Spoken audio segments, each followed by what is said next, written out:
pessoal, sejam todos bem-vindos a mais uma videoaula. Você está no canal Professora Tereza Mendes Explica e nesta aula vamos falar um pouquinho sobre um conteúdo super importante dentro da disciplina de Física no ensino fundamental. Ao final deste vídeo, se você gostou do conteúdo, deixe seu joinha. Caso tenha dúvidas, pode deixar nos comentários que assim que possível a gente responde. E se você puder, é claro, compartilhe com seus amigos para dar aquela força para o nosso canal. Prontos para mais uma videoaula? Então, bora lá! O tema dessa aula, então, é ótica, mas nós vamos falar especificamente das cores. Antes da gente começar a falar um pouquinho das cores, eu preciso dizer para vocês que esse conteúdo ele é extremamente teórico, né? Nesse momento, ele é bem teórico e essa parte das cores, do estudo das cores, foram sendo pensadas lá há muito tempo atrás, né? Então, antes de Cristo, lá por volta de 350 a.C., Aristóteles, ele já começava a estudar e argumentar sobre as cores que estão compondo os objetos na época, assim como as outras propriedades dos objetos, né? Volume, matéria, textura, peso, essas coisas.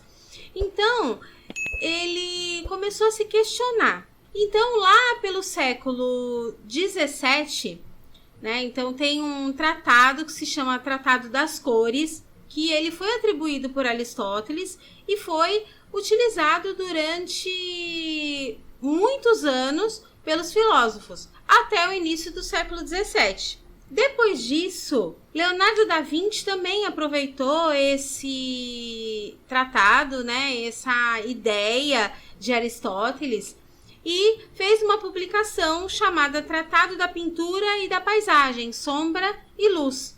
E com isso, as pessoas que estudavam, que tinham essa ideia, elas acabavam se opondo à ideia de Aristóteles.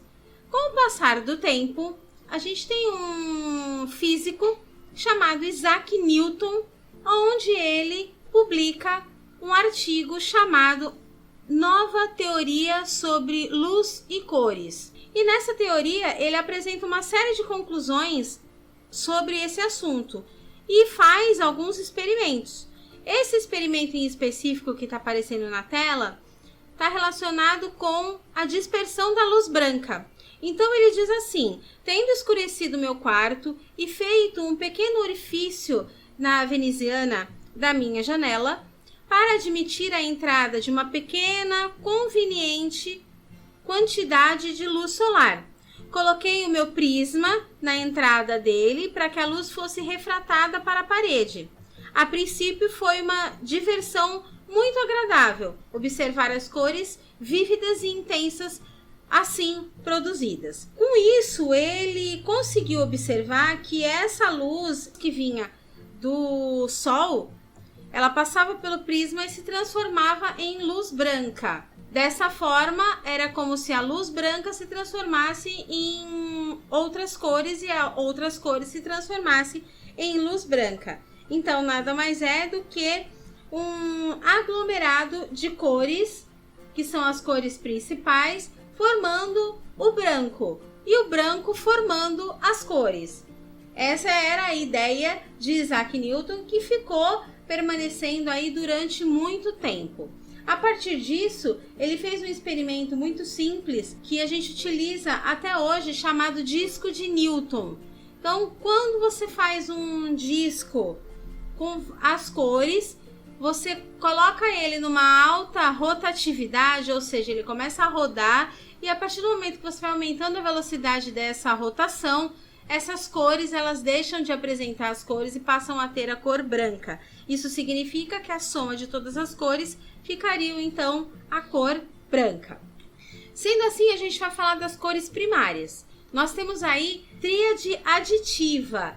Essa tríade aditiva, ela foi feita alguns experimentos com essas três cores, que seria então o vermelho, o verde e o azul. Essas 3 cores seriam então as cores primárias, que são chamadas de tríade aditiva. Todas as tintas dessas cores são chamadas de pigmentos puros, que são aquelas que não conseguem ser obtidas através de outras cores. Então, lá no século XIX, começou-se a ser estudado, né, cerca de um século aí depois que Newton gerou toda a sua teoria. Então, Young começou, era também um físico inglês, começou a estudar essas cores primárias.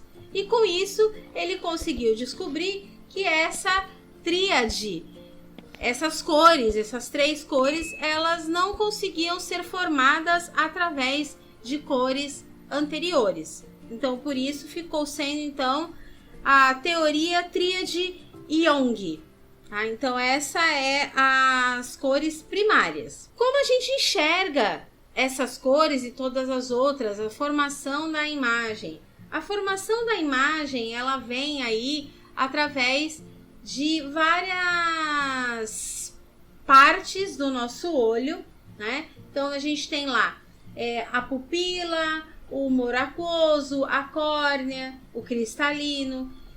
Mas o que importa, porque a gente já estudou sobre a visão, né? Em outros vídeos, o que importa aqui é como essa imagem chega no nosso cérebro, né? Como essa imagem ela consegue chegar lá. A luz, quando ela incide num objeto, ela vai ser captada pela retina, pelos cones e pelos bastonetes. E essa luz ela vai se transformar então em impulsos nervosos, que são enviados ao cérebro como um feixe de células nervosas. A partir desse momento, então, a imagem ela acaba ficando invertida dentro do nosso cérebro. Então, para isso é que ela vai ser interpretada no nosso cérebro. Sendo assim, essas cores primárias que nós citamos formam o que a gente chama de tríade subtrativa, que seria então o ciano, a magenta e o amarelo. Então, a soma dessas 3 cores vai acabar caracterizando o preto. Então, como várias pessoas dizem, o preto é a ausência de cor. Na verdade, o preto ele é a soma de algumas cores secundárias que formam, então, esse preto. Oi, voltei!